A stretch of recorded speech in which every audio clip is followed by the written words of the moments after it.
Did you also notice that are more women vegan or vegetarian than men?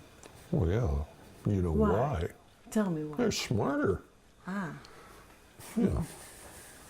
Do you know why women live longer than men? Tell me. Because men have to live with women. You know, what I did is I went out on the road and I started talking to people.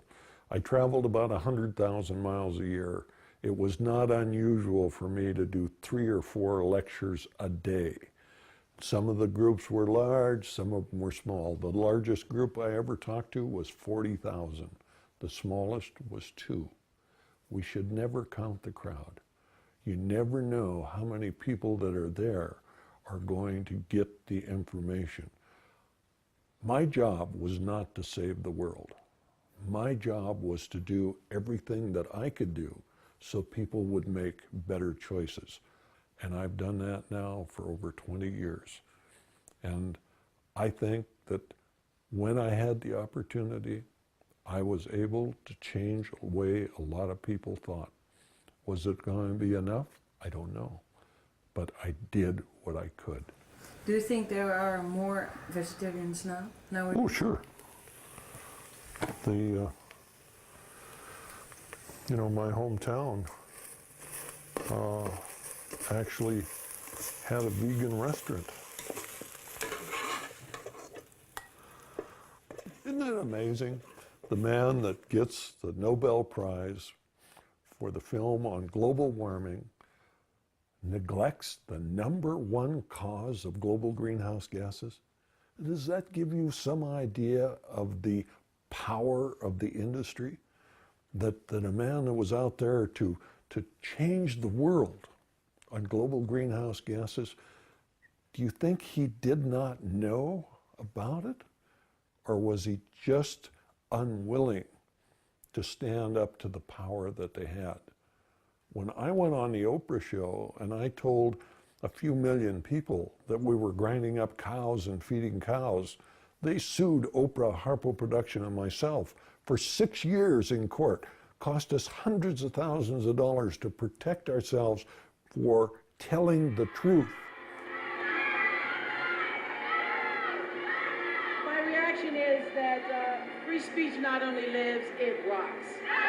Maybe Al Gore was worried about the power of the industry, or maybe he was self-serving because he actually raises cattle himself. And if you look at Al, since he left office, there's no doubt in my mind that he's eating well too many of them.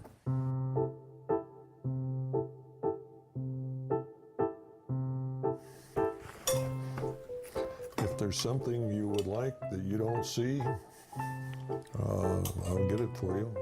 No salt or pepper. No, that's fine.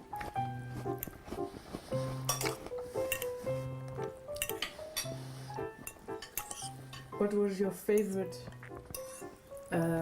meat product when you were? Hamburger. Hamburger?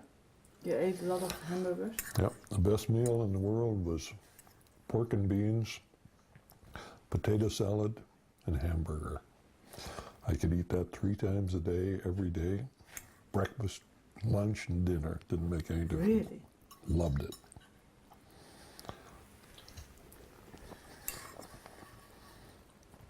Turned out okay.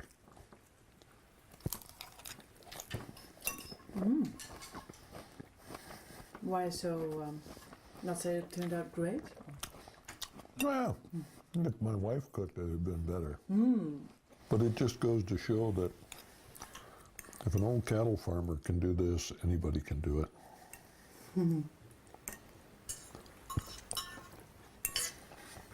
It's just a matter of time. It doesn't mean that we should slack off on what we're doing. But if we do everything we have the capability of doing, we will win. There's no doubt in my mind. The FAO has made some very interesting calculations. Between 1950 and the year 2000, the world population grew from 2.6 billion to 6 billion people. Yet meat production increased fivefold, from 45 to 233 billion kilos of meat each year. It's predicted that there will be 9 billion people living on our planet by the year 2050. And what will happen with the meat production?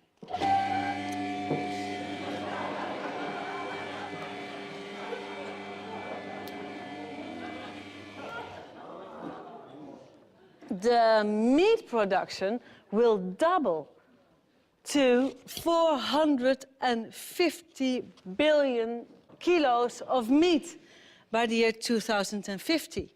And of course,